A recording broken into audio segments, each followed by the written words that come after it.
Olá, meu amigo, meu irmão, esse é o podcast do pastor Klaus Piragini e hoje vamos ter um dia muito especial, um convidado muito querido, um amigo de longa data, para falar de um dos temas que tem sido aqui muito importante esse ano no meu ministério, na vida da Quiris, na vida da nossa igreja e também para aqueles que estão aí vivendo esse tempo de crise. Nós vamos falar de criatividade. Criatividade, eu creio que é assim que a gente vence a crise. Crise se vence com criatividade e a gente vai estar falando um pouco sobre isso agora. E eu quero já apresentar para vocês com muita alegria meu amigo pastor Oséias, que está aqui com a gente. É uma honra estar aqui. Pastor Oséias, para quem não conhece, ele é o produtor do Renascer Praise, ele é um dos nossos grandes músicos aí da geração Amém. de músico, né? Um dos talentos aí. Eu vou dizer, o cara para mim é um showman. O cara, ele toca, ele prega, ele canta, ele faz blog, ele faz vídeo, é tremendo, edita, ele faz um monte de coisa. Oh, Deus. É isso aí, pastor.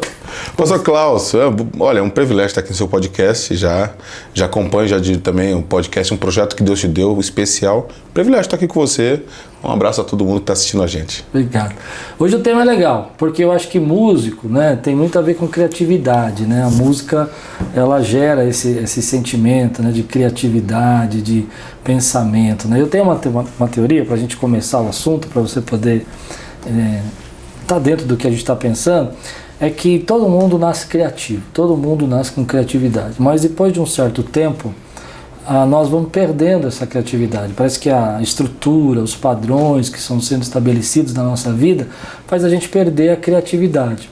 E eu me lembro que quando garoto eu era bem criativo, eu gostava de fazer música, eu gostava de cantar, eu gostava de escrever poesias, escrever poemas e escrever histórias. E um dia eu estava na escola fazendo lá uma historinha lá e uma redação para a escola.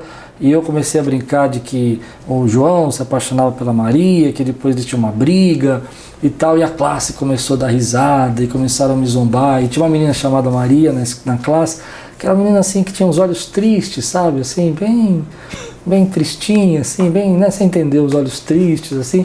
E aí começaram a dizer que eu estava namorando a menina, eu nunca mais quis me expor assim de forma criativa, né? Nunca mais quis colocar minhas impressões para fora. Depois, para terminar, a gente, como eu disse, nasce com essa criatividade e aí a gente vai crescendo, vai perdendo. Eu gostava de fazer músicas e tal, e um dia eu fui mostrar uma música para um parente, e ele falou, isso aí não tem nada a ver com música, você não sabe fazer, e aí eu nunca mais quis. Depois mais adulto, compus músicas, mas tive muita dificuldade de me liberar. O que você acha da criatividade? Rapaz, você falou aqui e eu penso exatamente nisso, né? A criatividade é um fator que faz a diferença pra gente. Mas a criatividade é algo que a gente precisa lutar para permanecer. Eu acho que a maioria das pessoas perde ao decorrer da vida algum tipo de criatividade. Porque o ser humano, ele gosta por eu gostar de matemática, eu sou matemático, então eu acho que o ser humano gosta de padrões. Eu falo porque eu gosto de padrões. Então, o ser humano aprendeu que fogo queima, né? Uhum. Aprendeu que a água afoga. Então, ao longo da história, o ser humano vem entendendo os padrões e se precavendo e tentando absorver os padrões. Em cima disso, o que acontece muitas vezes é que os padrões vão formatando você de um jeito que você perde aquilo que é o melhor também da nossa criatividade, né? Sim. Que é a capacidade de você fugir do padrão. É verdade. Então, geralmente, é um exercício que a gente sempre faz na música. O legal da música é isso. O legal da música, na verdade, é você entender os padrões. Por exemplo, música tem padrões. Sim, sim. Eu e você nós sabemos. Tem as sete notas da escala, né? Uhum. Tem as subdivisões dessa escala, que são os meios tons.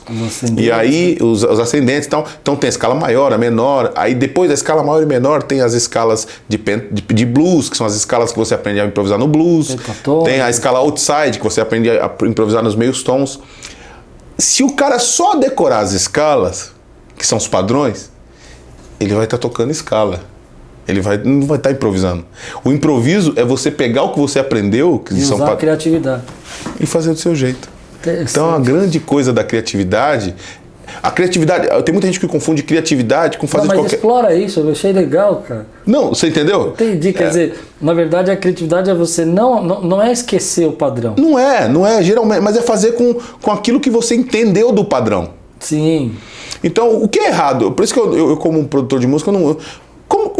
Qual o jeito certo de você improvisar numa música? Qual o jeito certo de você executar uma música? Não existe jeito certo. O jeito certo é você aprender a escala. Sim. O jeito certo é você estudar a música. Saber os caminhos, os padrões. Os tons, semitons. Exato. Agora, o jeito certo é você se encontrar nisso. Eu lembro quando eu comecei a cantar... Por isso que tem escalas também arábicas, né? Mixolídio, eólio, log, assim... O legal é você aprender todo o padrão e você se descobrir, né? O jeito de tocar, o jeito de cantar, o jeito de interpretar, tudo na arte tem uma fórmula, mas a grande sacada dos grandes músicos, das grandes mentes, é quando você percebe que o cara, ele transcendeu, né? Ele subiu o nível. Ele domina, mas ele... Por exemplo, eu lembro quando eu comecei a dirigir, eu ficava pensando, caramba, como é que eu vou prestar atenção? Acho que todo mundo que me assistir vai compartilhar esse sentimento comigo. Como é que eu vou prestar atenção na embreagem e prestar atenção Eu pensava assim, coisa de Oséias. Hoje em dia você dirige e você nem percebe o que você está fazendo. É automático. Você tem um padrão, mas você... a criatividade é basicamente, eu penso assim. Sim. É você entender que aquilo ali se faz desse jeito, mas você faz do seu jeito. Sim. Mas qual é o momento que você sente assim que você se torna mais criativo, mais ou menos? Por exemplo, tem algum momento que você fala, não, quando eu percebo que eu consigo fluir do padrão quando eu estou de um jeito, quando eu estou fazendo alguma coisa? Porque eu percebo assim, no meu caso, por exemplo, eu sou mais criativo quando eu estou descansado, quando eu estou sozinho, pensando nas minhas coisas, e aí eu estou tranquilo, aí a criatividade flui, né? Tem gente que não é assim, tem gente que tem que estar pilhado, tem que estar sob pressão. Como é que é para vocês? Eu tenho os dois lados. Por eu ser multitarefas, eu gosto de fazer muitas coisas. Por exemplo, musicalmente eu gosto de estar não descansado, eu gosto de estar... por exemplo, eu componho muito na guerra, né? Na guerra. Eu componho muito na guerra, assim. Eu gosto de ver a coisa... Eu componho muito no calor. A coisa está acontecendo, Deus me move para aquilo. Então vem uma inspiração. Esses dias eu estava numa conferência profética. Sim. E eu estava vendo pessoas orando e o fogo caindo e tal. E aí eu fiquei pensando sobre toda essa questão da pandemia. Aí na hora, esses momentos, para mim, no meu caso, vem no momento que eu estou ativo. Eu já percebi, musicalmente, quando eu me proponho a pensar em compor, eu não componho. Falo, não, hoje eu vou descansar, estou descansado, vamos lá compor. Sai nada. Sai nada. Agora, eu estava lá na conferência, terceiro culto do dia, cada culto 3 horas. O terceiro culto... 9 horas de culto no dia. No terceiro culto, o pastor pregando sobre Josafá. E aí eu fiquei pensando na pandemia. Aí eu falei assim, eu preciso fazer uma música sobre essa... E nós estávamos conversando até nos bastidores, falando sobre essa coisa de se pregar, essa crise de que não vai dar certo mais, de que tudo né, essa coisa de fim de mundo. Sim. Eu falei, vou fazer uma música depois da guerra. Olha que legal. E já nasceu a música no Depois da Guerra. Canta um pedacinho. Eu não sou terra arrasada, eu sou lugar de Deus. Eu era tão improvável, o rei me escolheu. Eu tenho pensado que nesse tempo algumas barreiras a gente só vai conseguir, quando essa ideia de fim do mundo que você falou, que as pessoas, eu percebo que elas estão muito resignadas, né? Elas estão com o sentimento de que não vão viver o suficiente para poder viver a velhice, que elas têm que viver agora e tudo mais, e que a gente sai de uma pandemia, entra numa guerra, a gente não sabe como é que vai ser o futuro. E eu percebo que uma das coisas que eu tenho tido no meu coração é que quando a gente tem a criatividade para algumas coisas, porque a gente se prende muito nessa questão de falta de dinheiro, a questão de falta de tempo, e a gente acha que para ser criativo a gente tem que ter muito dinheiro, tem que ter muito tempo, tem que ter muita condição. E eu tenho pensado que a criatividade não é isso, né? Como você falou dos padrões, né? Você tem um padrão, mas alguma coisa que você cria em cima daquele padrão, ele extrapola, ele sai daquela caixinha, ele sai daquele pensamento, né? E ele acaba vivendo um novo tempo, um novo ciclo na vida dele. E aí ele começa a entender que ele tem futuro, que ele tem perspectiva, que as coisas podem acontecer. Então uma das coisas que eu fico nesse tempo pensando é que a gente associa ser criativo com ter muito dinheiro. Uau! Entende? Então, quer dizer, se eu tivesse dinheiro, eu seria criativo. Se eu tivesse dinheiro... Mas eu conheço pessoas, por exemplo, que começam uma empresa com um tabuleiro de bolo. O cara pensa, onde que eu vou vender esse bolo? Ele pensa de que jeito... Outros que começam uma grande empresa, uma startup, numa garagem. Numa garagem, né? A criatividade nem sempre está relacionada com dinheiro. E tem muita gente que hoje fica preso a essa ideia do dinheiro. Eu mesmo já fiz isso. Por exemplo, aqui na igreja, às vezes eu pensava, não, tem que mudar algumas coisas, tal, mas eu não tenho recursos para mudar. E aí, recentemente, a gente teve uma experiência muito bacana aqui, que nós fizemos uma ceia criativa, né? Uma ceia diferente, e foi maravilhoso, foi muito gostoso, e a gente não gastou nada para fazer aquela ceia. Na verdade, não se compara, né? O evento que se tornou aquela ceia, aquele momento que se tornou, e aquilo me deu um estalo.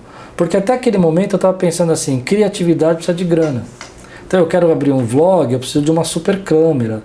E aí você vê um cara fazendo um vlog com um celularzinho lá, mais simples que tem, na rua da cidade e tal, lá onde ele mora, e explodindo aquilo, né? Aí você pensa, não, mas eu preciso fazer... E nós estamos na época disso, né, inclusive. Então, e aí eu comecei a pensar que a gente tem que provocar essa criatividade que as pessoas hoje não acreditam, porque elas estão olhando para o cara que já tem um bom sucesso lá, mas não está vendo que ele começou, como você falou, a empresinha dele na garagem, né? Não está enxergando que ele começou ali. Então falando, não, virou a Apple lá, coisa maravilhosa. Exatamente. Virou a Microsoft, mas o cara está esquecendo que a criatividade estava lá, né? Tava lá. E tem uma história interessante sobre isso que eu me lembrei, eu falo demais às vezes, mas eu vou deixar você falar mais. Não, por favor. Uma história interessante que você falou disso, eu me lembrei que quando... você sabe que quem inventou o mouse foi a IBM, não foi a Apple, né? Olha. Uma história muito legal sobre criatividade. A IBM inventou o mouse, só que ela não tinha sentido para aquilo, ela não via sentido de ter aquele ratinho lá, o mouse, né, fazendo. Olha que interessante. E o presidente, se eu não me engano foi o Bill Gates, tinha criado o Windows. Só que o Windows precisava de algo para poder clicar nele, porque o Windows eram janelas que iam abrindo, saindo do DOS e entrando no Windows. Olha só. E ele foi até a IBM, comprou o projeto dela por uma quinquilharia lá que não servia para nada e inventou o mouse. Quer dizer, então a criatividade, além de ser uma coisa que nem sempre requer recursos, ela também é a transformação de alguma coisa que as pessoas acham que não tem valor. Uau. Então vamos lá, agora é com você. Eu já ia até interpelar você, porque exatamente eu vejo criatividade por outro pilar também, que é a contemplação. Eu gasto muito parte do meu tempo, por isso que eu acho que a leitura do livro, legal. Eu acho que no nosso caso, que temos uma fé muito... a gente tem uma certeza daquilo que nós viemos fazer na Terra. Nós cremos no poder de Deus. Então, muito do que nós fazemos requer muita contemplação, né? Sim. Requer muito você entender o ambiente. Né? Lembra que Deus falando para o profeta? O que você vê, profeta? Sim. O profeta teve que entender o que ele estava... Qual é a pergunta que é essa, né? Sim. Não, profeta, o que você está vendo? Peraí, Deus, eu estou vendo um vale de ossos secos. A criatividade. Então, Deus convida a gente o tempo todo. O Jesus chega na casa de uma pessoa que estava morta, né? E aí ele começa a falar assim, não, peraí, vamos olhar pelo meu jeito, né? Ela está dormindo. Então, o tempo todo eu estou contemplando as coisas, né? Eu vou falar de um testemunho pessoal de criatividade. A maioria das minhas coisas nasce da contemplação. Por exemplo, esse negócio depois da guerra que eu falei para você, foi contemplando o meio ambiente, né? Então, o exercício de você entender o ambiente faz você entender que Deus pode te dar um novo jeito de ser. O ano era 2012. Eu lembro que eu estava no extinto Play Center. # só os fortes entendem. Só quem viveu o Play Center sabe o que eu vou dizer. E a gente estava lá, o Renascer Play estava ia fazer um evento. E naquela época, era a famosa época que estava chegando. Agora não, agora é normal nas igrejas a guitarra com delay. Sim. Mas naquela época estava chegando no Brasil aquela história, Hillsong, Young Free, né? United, olha, delay, olha, os caras tocam pesado, um rock com uma pegada de Coldplay, mas com uma pegada de pop. Sim. E eu falei, que legal. Então o Renascer Praise estava nessa onda. E não só o Renascer Praise, o Brasil estava começando a ser inundado com isso. E eu lembro que no Play Center a gente começou a tocar, aí eu vou falar desse cara. Aí chegou um cara de black, cabelo black, uma voz meia rouca, com violão. Aí ele começou, mas eu escolho Deus. Eu nunca tinha visto esse cara. Sim. Aí eu dei ao Thales. Sim, olha só. E o Thales naquela época era uma quebra de paradigma. Sim, pra música. O senhor, você é músico, pastor, você tá ligado. Ele tava destoando do que nós estávamos fazendo. Sim. E aí você vê o que deu o Thales, né? O Thales é uma pessoa que ele fez uma leitura do que Deus deu pra ele e ele acreditou. Mesmo contra a evidência, que é um outro pilar. Você usou o termo contemplação, que é um segundo assunto que eu queria tratar hoje, que é imaginação. Exatamente, que é você ver o ambiente e imaginar, conceber. Essa questão da imaginação, eu acho que nós temos nós nos tolimos, nós cortamos a nossa imaginação. A gente tem medo do que a nossa imaginação possa fazer. Eu vejo muita gente, por exemplo, que tem imaginação, mas ela se sabota na própria imaginação. Por exemplo, ela quer pensar em se autolimita, né? Ou se autolimita ou quer pensar em coisas que são muito impossíveis. Não, porque eu falei do dinheiro, né? Eu tenho uma imaginação aqui de fazer um projeto novo, mas tinha que ter um helicóptero, uma corda, um negócio super complicado, complexo, porque eu acho que isso também é uma forma de sabotagem. Você cria autossabotagem. Você cria um projeto, você usa a sua imaginação para coisas que não dá para fazer. Então você fica no mundo da lua, sabe? Você fica no mundo do Bob lá. É verdade. Criando. Esse é um problema, porque eu percebo que nesse tempo a gente precisa estimular a nossa imaginação. Por exemplo, às vezes você tem lá coisa simples mesmo do dia a dia, tem lá na sua geladeira uma comida lá e você está comendo sempre a mesma comida e você está sem grana de ir pro restaurante e de repente você pega aquela comida e transforma aquilo de forma imaginativa. Uau, exatamente num isso. dia especial para a tua família, né? E a gente acaba não vivendo isso, porque a gente está padronizado, como a gente falou. Então essa questão da contemplação eu acho legal, porque é a forma de você usar a sua imaginação, né? E eu vejo que Deus muitas vezes quer trazer sonhos, quer trazer visões, quer trazer pensamentos. E as visões são a linguagem do Espírito. E a visão é o que? É uma imaginação. Quando Deus fala para Abraão, sai da tua terra, vê as estrelas e tal, ou não, quando olha para o céu, vê as estrelas e tal, assim será sua descendência, Deus está usando a imaginação. Uau, é verdade. Né? Deus está falando assim, imagina que assim como tem estrela que não cabe em nós, assim vai ser a sua descendência.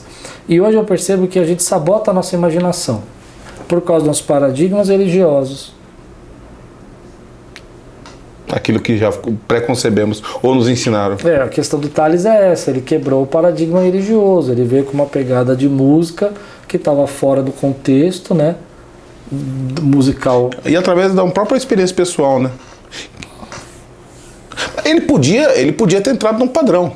Porque, inclusive, ele antecede, quem conhece a história do Thales, ele vem de uma igreja tradicional, tal. Sim, Depois ele vai para o mundo, né, e tal, e tem aquela experiência louca dele. Sim. E aí é outro exemplo, aí é outra coisa da criatividade.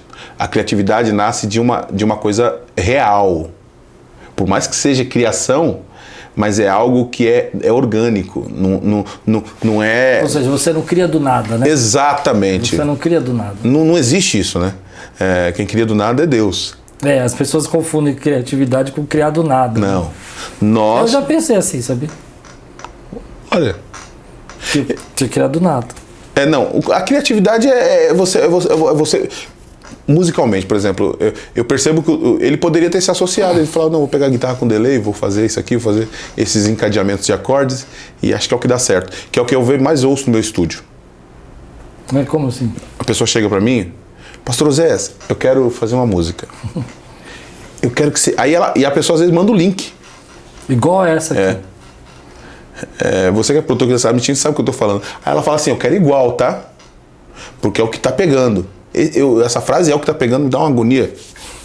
Que é o que tá, o que é o que tá pegando? Então, você quer entrar na manada, né? Isso, legal. E aí quando você entra na manada, por exemplo, tem muita música que é esquecível. Agora eu vou falar da minha área. Tem muita música que é esquecível. Sim, é verdade. E vou falar outra frase. Tem música que você ouve e você fala assim, já ouvi isso aí em algum lugar. Tem muitas, né? Tem música que você fala assim, a música fala, você fala assim, o que ele tá falando? né? É. Agora tem música... Agora a moda é casa, né? Exatamente. Toda Já teve a música. época que foi milagre, né? É. Sobrenatural. Então são... Fogo. Eu lembro de uma época que um cara me procurou e falou assim, ó, você não quer fazer parte de uma empresa de criação de música? Eu falei, empresa de criação de música? Como é que funciona isso aí? Eu falei, então, nós pegamos as tags do mercado. Eu ouvi falar disso já. E aí eles compõem segundo as tags, as palavras-chave do mercado. Eu fui convidado para isso. Eu ouvi falar desse E camarada. eu falei, cara, mas... Aí ele falou, como é que é o seu processo? Eu falei, o meu processo é não ter processo. É a contemplação, é você... Então, na música, eu acho que é quase em tudo, você me corrija talvez. A música requer muito de você experimentar, de você estar envolvido, de você estar mergulhado.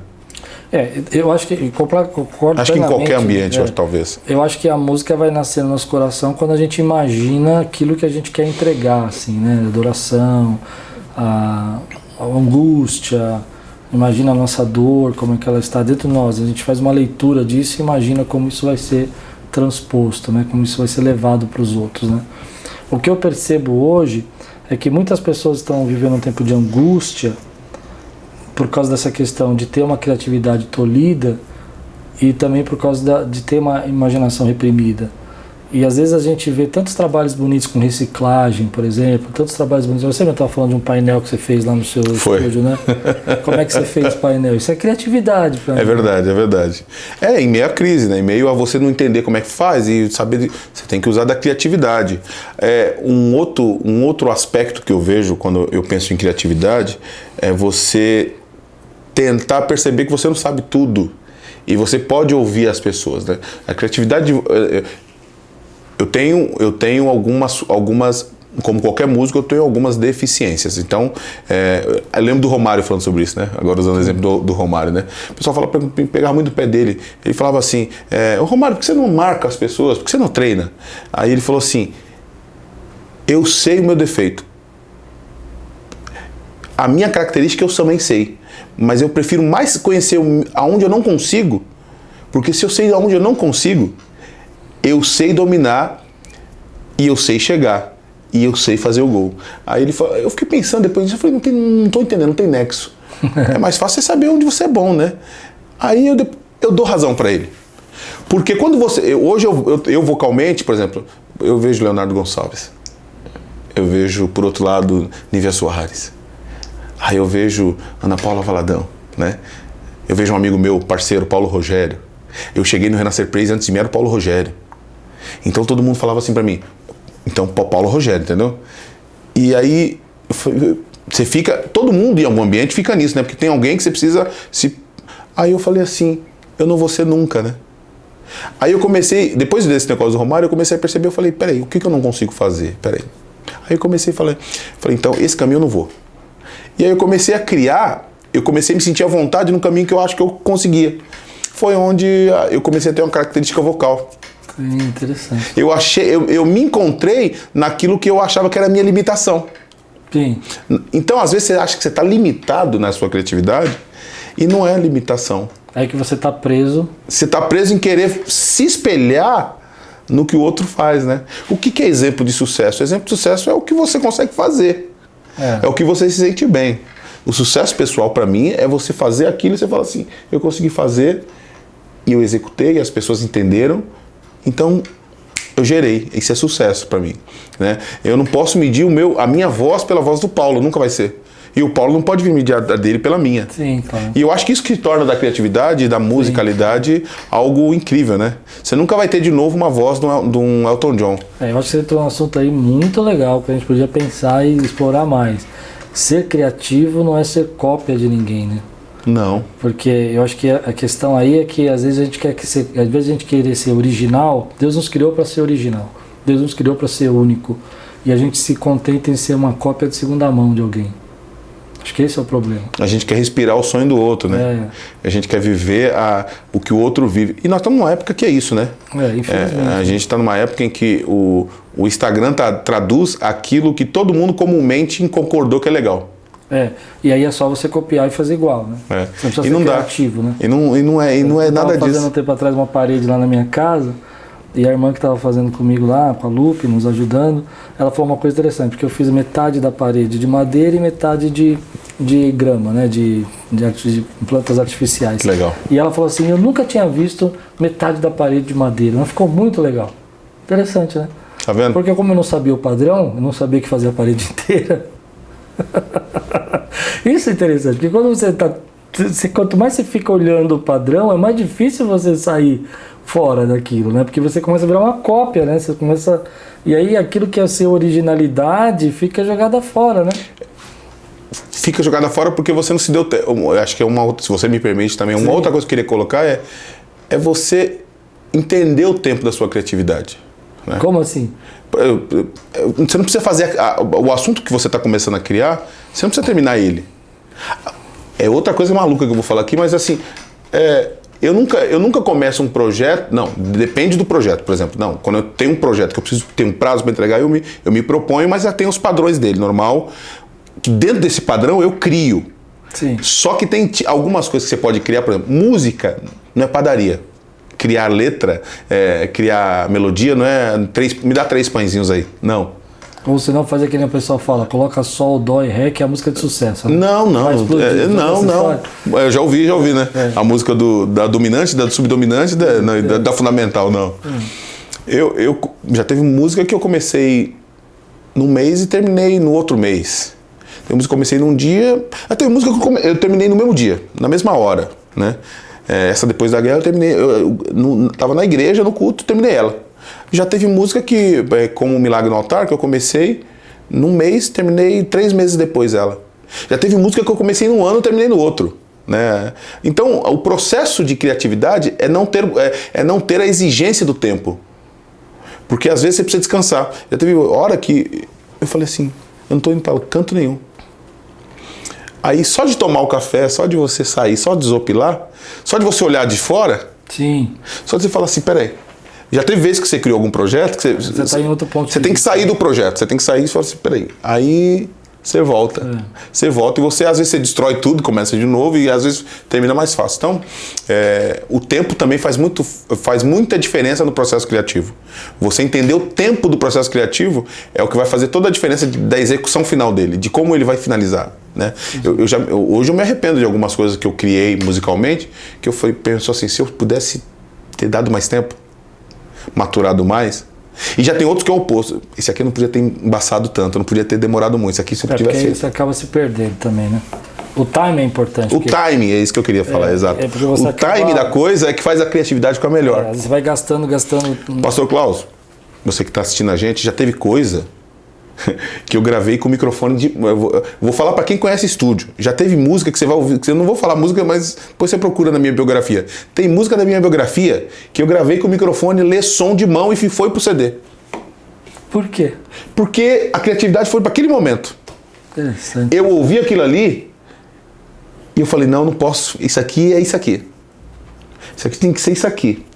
Aí o pessoal do estúdio, de cabelo em pé, não, mas é que esse microfone é da sua casa, é do seu home, isso aí é um leção. Falei, não, é ótimo, é isso aí. E foi pro estúdio. Hoje em dia, outro dia eu mostrei, uma vez eu tava com a Bispa Sônia num culto de mulheres nos Hamptons, sim, lá nos Estados Unidos. Foi eu e o Clóvis fazer um culto de mulheres com ela e tal. E aí nos bastidores, um cara viu essa música e ele falou, cara, essa mixagem sua é demais, o gringo falando pra mim. Esse som do seu microfone, que microfone caríssimo é esse? Esse é um... Mal sabia ele que era um leção. Então, a questão da criatividade... Se você entender, um leção é um microfone brasileiro que imita o Shure, que é o mais antigo que nós temos aqui no Brasil. Né? É tipo o Cubo Watson, né? Tá bom. Agora vocês não entenderam nada, mas tudo bem. Ou senão aqueles que a gente tinha antigamente, como é que chamava? Ciclotron, não sei. Não, tinha aqueles tremendão da Tremendão, Janine, verdade. Hashtag só os fortes entendem. Isso aí é da década de 80, né? Aqueles 3 torres assim, da Janine, né? Então o caminho é esse. O caminho é você foi cirúrgico, é teu timing. O timing acho que é metade do processo de criatividade, é você entender... Mas você acredita que todo mundo é criativo ou não? Acredito. Em algum aspecto, Deus dá uma capacidade. E a gente precisa ter essa capacidade de entender isso. E já teve algum momento assim que você estava numa crise e a criatividade te ajudou a sair da crise? Que você consiga se lembrar, uma música que você compôs? Eu tenho várias, né? Mas assim... Uma história assim que você viveu? Uma história impressionante. O Milagre no Altar é sempre que me marca, né? Eu podia falar dela. Mas eu acho que Enche a Casa. Como assim? Porque Enche a Casa, eu gravei aqui na Quírios, né? Uhum. E... Aliás, um exemplo é a Quírios, na verdade. Por quê? Porque você não vai lembrar, não sei se você vai lembrar desse processo, coisa de maluco. É outro processo meu que eu tive que usar de criatividade, porque eu cheguei aqui, na verdade, pra quem não sabe, a música Enche a Casa, eu gravei aqui. E a conversa inicial, a conversa de bastidores, você vai saber aqui agora. Eu falei com o pastor Klaus, pastor Klaus, eu preciso gravar uma música. Ele falou, tá bom, pode vir gravar. E aí eu falei, aí ele falou, você vai pregar aqui, aproveita e já grava. Aí você falou pra mim, aí eu falei, tá bom. Só que chegou no dia, pastor Klaus, agora eu vou falar pra você que você nem sabe. Eu não trouxe nada pra gravar. É mesmo? Aí eu no carro tinha um gravador digital. Aí eu liguei, eu nunca tinha feito isso. Eu liguei o gravador digital na mesa. E aí eu usei o meu gravador digital, tinha 4 saídas. Eu gravei com uma pré que eu tinha um MP3 e eu soltei para a igreja cantar. E eu falei, eu vou fazer o oposto, porque o padrão é o seguinte, o padrão é você preparar tudo no estúdio. Sim, e vem para cá e captar o áudio ambiente. E captar o áudio ambiente. O caminho de Enche a Casa foi o oposto. Eu tava querendo captar o que eu mais gosto, do que eu sempre venho fazendo aqui e eu amo aqui. É a essência da resposta da igreja, de como a igreja reage. Porque para mim uma coisa mais importante na música, e eu acho que é você ver a pessoa respondendo ao que Deus deu para você, e não depende isso de você mais. Sim. Porque chega um momento na música que não depende. O processo da música não é depender de você mais. A música para Deus, por mais que, por exemplo, Milagre no Altar, eu tenho um testemunho de Milagre no Altar com uma pessoa que estava. Milagre no Altar nasce numa época, não sei se você lembra daquela época do tsunami do Japão. Sim, lembro. E foi a época que eu compus essa música. E eu lembro de uma pessoa testemunhando para mim via o extinto Orkut, que ela falou assim: eu estava no Japão, nós fomos parar numa igreja, porque a minha casa não tinha mais como voltar. E nós passamos a noite inteira, era a igreja de brasileiros, cantando essa música nova aí do Brasil. Vocês que estão no Renascer Praise, que é Milagre no Altar. Jesus, eu creio, é um milagre. E a gente estava no altar, não tinha onde a gente ficar. Sim. Então, aí eu percebi naquele momento que a música não é minha mais. Olha só. A música, porque chega um momento da música que a música, o resultado correto da música é quando você percebe que a criatividade que Deus te deu não é mais sua, é dele, veio para você, você absorveu, viveu o time daquilo. E a pessoa respondeu. E eu queria isso na Quírios naquele dia. E não importava como. E eu sabia que iam me dar bronca se eu chegasse no estúdio falando assim, eu gravei com MP3 de pré-produção, que não tem bateria, que não tem nada gravado, só tinha um piano, e tem a voz de um público que aprendeu a cantar música agora, e nem eu sabia cantar música. Que no dia que eu cantei Enche a Casa aqui, eu só sabia do refrão. Na verdade a estrofe eu ainda não tinha criado. Você criou na hora? Eu criei na hora aqui. Assim, eu sabia Não, é verdade. Depois você pega os vídeos daqui, você vai ver que eu só fiquei ensinando o refrão. É verdade. E eu filmei. Canta os refrãos aí. Aí eu falei, vou soltar aqui, vamos colher o refrão. Aí durante eu soltar, eu falei, isso aqui é a estrofe. Eu falei, não, mas deixa o pessoal cantar e em casa eu resolvo. Fui pra casa, aí quando eu cheguei em casa, mostrei pras pessoas, os músicos rapaz, aí, mas deixa pra arquivo, isso aí não é música não. Aí eu cheguei em casa, coloquei o público na régua, no beat, dentro do Logic, e com o público da Quírios que nasceu a música, na verdade. Nossa. E agora pode falar disso? Que vão regravar? Pode. Não, aliás, a novidade acho que ainda não, mas assim, a novidade que nós temos que acabou de lançar foi, ela tá batendo agora 2 milhões com o Wesley, que era do Preto no Branco, não sei se é Wesley Santos ou é Wesley Silva, acho que é Santos. E já tem uma outra novidade que em breve... 2 milhões. 2 milhões. Nossa, não entendeu? Fora a da Quírios também, que é... Assim, tá chegando agora a 500 mil também já, graças a Deus. Que legal. E qual é a dica que você dá para as pessoas criativas aí? A dica que eu dou, dentre várias que eu poderia dar aqui, é você ficar sempre aberto, ser uma antena parabólica. Assim, uma das coisas que eu me proponho sempre eu me revisto sempre, uma coisa da minha banda. A minha banda, uma das características da minha banda é ter menos de 20 anos. Sim, eu sempre gosto de andar com pessoas bem mais novas que eu. Eu sempre gosto de ouvi-las. A maioria das músicas eu sempre estou sondando as pessoas mais novas, sempre estou, não que as mais velhas não tenham para dar, pelo contrário, mas eu percebo que é característico da gente que vai passando um processo da vida, de achar que você chegou em algum lugar e de achar que e aí o que você falou na conversa do início do podcast, chega um tempo que a criatividade vai se esvaindo. Sim. Porque você achou que você pegou a fórmula. Você acha que aquilo é o jeito certo de fazer tudo. Então tem que gravar no Abbey Road lá na Inglaterra, né? Então tem que gravar com essa caixa. Então tem que gravar com esse baixo Fender 4 cordas 1978. Se eu gravar com ele, cara, né? Esse Rhodes, né? Esse vocal coral, né?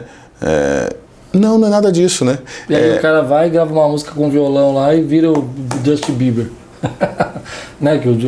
Foi o Justin Bieber, né? Que gravou uma música no violão. No violão, eu penso que hoje a gente virou eu não sei se é uma coisa muito certa de falar isso, mas vocês me julguem aí, a gente está copiando demais. Tá tudo sendo muito copiado, né? Eu entendo que existe essa questão da composição das coisas, né? Que nem você falou, que nada vai criar do zero, né? Mas eu vejo pessoas assim imitando, lança uma coisa lá fora nos Estados Unidos que dá certo, já quer pegar. É que nem eu tenho, por exemplo, dos palhetas mexicanas. Lembra das palhetas mexicanas? O camarada começou a vender palheta aqui. Agora pronto. Aí todo mundo tinha um quiosque de palheta mexicana. Cadê? Sumiu todo mundo. Agora eu vou devolver para você. Não sei se tem mais isso. Gente. Pastor, eu vou devolver para você, porque agora tem uma coisa que tá não engasgada, mas, por exemplo, o coaching. Hoje você abre o TikTok. É coach para todo lado. E você abre as redes sociais, e aí eu pergunto para você, a minha pergunta também, porque não é só na música, eu percebo que a gente se acostuma com os padrões e todo mundo se apropria desse padrão e fica tudo igual. E aí eu fico pensando, eu não consigo mais ouvir porque o formato de se trazer uma palavra nas mídias sociais está com esse... coach. Eu estudei um pouco de coach, né? Eu não tenho nada contra, pelo contrário, o coach é maravilhoso. Eu acho que virou um exagero, assim. A gente começou a deixar de lado. Aqui naqueles eu estou numa série sobre obras maiores, né? Obras maiores. Falando sobre essa questão que Jesus falou que vocês fariam obras maiores que eu, né? E quando Jesus fala também que eu não posso falar das coisas celestiais porque vocês não entendem nem as terrenas. Ou seja, Jesus queria compartilhar coisas celestiais, mas o povo que estava com ele estava com a sua mente presa nas terrenas e nem as terrenas conseguiam entender. Uau. Então eu quero entender o que é o celestial que Deus quer compartilhar. Eu acho assim, o coach ele entrou na minha vida... Essa linguagem, né? Ela foi importante na minha vida no momento que eu estava um pouco depressivo e tudo mais, e algumas técnicas de coaching me ajudaram, né? Que são técnicas que já têm na Bíblia, que a gente já conhecia isso, só que tinha outros nomes, né? Por exemplo, reeditar a tua história, que é uma técnica, ou ressignificar, que é um novo jeito de falar, ressignificar. A gente chamava isso, né, de cura das suas memórias, né? Isso desde a época de 1990, já tinha livros sobre isso, evangélicos, né? Aquela questão de você mudar o seu pensamento e mudar a sua mente, né? De você não manter a sua mente fixa, por exemplo, nos problemas, como se fosse uma tela de televisão, você usava essas telas, uma tela ruim, uma tela boa substituindo a ruim e tal. Não dessa forma, mas a gente tem isso. Estou tentando lembrar o nome do pastor da década de 60 que escreveu isso. Que escreveu um livro que, inclusive, o título no Brasil ficou muito ruim na década de 70, que chamava O Poder do Pensamento Positivo. Só que era um livro evangélico. É um título que fica meio... não fica ali nem aqui, né? Eu não lembro agora o nome do pastor. Pela tradução, né? Eu digo. Depois do Covid eu fiquei com esses problemas. Esqueci o nome do pastor. Mas muito famoso, do cara, o nome dele e tal. Tá na ponta da língua, daqui a pouco eu lembro. E naquela época, o que ele queria dizer? Ele queria do uso da sua fé para você profetizar coisas boas a você, né? Para você falar coisas boas. Então, assim, eu acho que existe um lado positivo. O que eu acho é que tudo vai para o extremo às vezes, né? Quando começa a ser muito copiado, a cópia da cópia da cópia da cópia da cópia da cópia. Lembra daquelas fitas cassetes que a gente usava? Eu lembro que se copiava até. Você copiava a primeira, ficava mais ou menos, a segunda, você copiava. Quando estava na quarta, não tem. Não entendia mais nada. O português já era inglês. Já era inglês. É isso aí. Então hoje eu acho que o coach virou isso. O cara pega lá um super coach lá nos Estados Unidos, tal, não sei o que, Anthony Robbins, ele já copia o cara aqui, aí ele copiou o Tony Robbins, aí o brasileiro copia o Thiago que copia, sabe? E assim vai fazendo. E vai chegar numa hora aqui que o que tá chegando aqui embaixo é um monte de sacada fora de ordem, sem pensar, sacada, aquela ideia de... É um tempo todo sacada, é o tempo todo insight. Lacrar, né? Exatamente, esse era o termo que eu estava tentando lembrar, lacrar. Lacrar, então assim, eu acho que aí diluiu bastante, né? E aí eu acho também que a pregação, ela começou a ficar muito pesada nesse lado, né? E é difícil, por exemplo, eu como pregador eu percebo que há uma tendência da geração mais nova de querer mensagens assim, o que eu não acho errado, né? Tudo, é que eu digo, o pregador, ele é um cozinheiro da igreja. Então, se o cozinheiro da igreja, o cozinheiro da sua casa, fizer todo dia arroz e feijão para você, no resto da sua vida, você nunca vai comer uma macarronada, nunca vai comer um frango, você nunca vai comer uma carne, uma costela, você vai ficar enjoado, né? Então, o pregador é o cozinheiro. John Stott falava isso, né? Falava que nós éramos, né, os dispenseiros, que cuida da dispensa, né? Paulo falando sobre isso.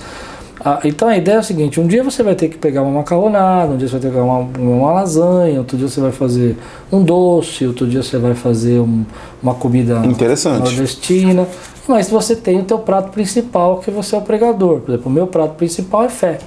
Eu prego sobre fé, eu prego sobre crescimento, fé, porque a fé foi muito importante para mim. A fé te marcou, né? Marcou. Sem fé eu não teria crescido, eu não teria chegado aonde eu cheguei. Eu precisava acreditar, eu precisava vencer barreiras, eu precisava vencer traumas, eu precisava vencer terra seca, que nem você falou. Então a fé sempre foi importante. Agora, o que eu acho errado é que às vezes esse pregador, ele se pega tanto nessa cópia, né, dessa arroz e feijão que ele aprendeu a fazer, que ele não abre para outras coisas. Então hoje eu percebo que o Espírito Santo está querendo falar conosco sobre dar esse ressignificado à nossa criatividade, a nossa espiritualidade. Então eu acredito que vai começar um movimento daqui a pouco, eu até brinco com isso, porque eu já comecei a pregar, daqui 3 meses você vai ver isso aí. As pessoas vão começar a falar de espiritualidade. Por quê? Porque começam a falar aqui, outro fala aqui, e o pessoal que está copiando, só que aí o cara é mais famoso que você, Oséias. Olha. Ele lança a sua música não é mais sua. É verdade, voltamos a esse assunto. Tá vendo? Porque a música Casa agora é do tal do Wesley, que tem 2 milhões, que ninguém nunca imagina que atrás dele tem um cara... Eu sofri esses dias, mas é sua? Falei, é minha. Então, talvez... um último aspecto que talvez eu trago aqui para nossa conversa é sobre... Eu até entendo o que eu te perguntei, mas eu acho que eu até entendo. Porque quando você inverte os fatores... Então você começa a ficar, você entra num processo de cauterização da sua criatividade. Sim. Então você não consegue mais olhar, você ficou com cabresto, você já não tem... Você olha pro texto e já vê coach, né? Exatamente. Então você não consegue nem mais sair. E aí o que acontece? Nós estamos falando num podcast e nós geramos conteúdo para o YouTube, nós geramos conteúdo para o Spotify hoje em dia. Então quando o meio, que é isso aqui que nós estamos fazendo, se torna o mais importante... Então nós nos engessamos na condução da nossa criatividade. Quando isso vira uma finalidade, isso aqui é um meio, isso aqui não é uma finalidade. Sim. Você que está assistindo a gente, isso aqui não é uma finalidade, não é um fim de propósito. Isso aqui é um meio para que o evangelho e para que possa ser alcançado as pessoas. Agora, quando eu começo a produzir conteúdo e quando eu começo a criar conteúdo por causa desse meio, eu viro um cara sem criatividade. Vou dar um exemplo para você, para terminar essa história aqui, porque eu quero encerrar o podcast para gravar mais um hoje ainda. Vamos ver se dá tempo, né, gente? Vamos aproveitar os Zés aqui. Eu estava fazendo uma pregação essa semana sobre o texto de 2 Reis 5 que fala de Naamã. Texto conhecido, todo mundo conhece a história de Naamã e tal. Só que eu preguei sobre Eliseu, não sobre Naamã. Olha. Que entra nessa questão que você está falando. Toda vez que você entra no padrão, né? Você olha para o texto, você já sabe que é Naamã, você já sabe que ele vai ser cara da lepra, você já sabe que ele vai ser orgulhoso, que o profeta não vai atendê-lo. Você conhece a história. E toda vez que você conhece a história demais, você não consegue olhar os outros nuances. O todo. Aí eu não preguei sobre Naamã, no texto de Naamã, mas preguei sobre a atitude de Eliseu, de não sair de casa, de não querer receber as bênçãos de Naamã. Uau. Entendeu? Entendi. Dele falar para o rei que tinha profeta em Israel. Porque a gente tá padronizado a olhar o texto. Achar o todo escondido. mundo prega sobre Naamã. Então eu acredito que isso tem a ver com a criatividade nesse aspecto, que às vezes quando você está tão padronizado, né, que você falou, está tão preocupado com aquilo que está todo mundo fazendo, que você não consegue ouvir o que dentro daquele texto, como pregador, tem outras histórias. Tem outros personagens, né? Tem outras pessoas fazendo, né? A mesma coisa, preguei sobre Geazi à noite e falei não sobre Geazi, falei sobre Eliseu com Geazi. Que Eliseu fala, meu espírito estava com você quando você... É verdade. Então, ali tem uma história de Eliseu, né? É verdade, é verdade. A gente não consegue enxergar, a gente consegue enxergar Geazi, que traiu, que falou. Porque é o padrão, porque é o formato.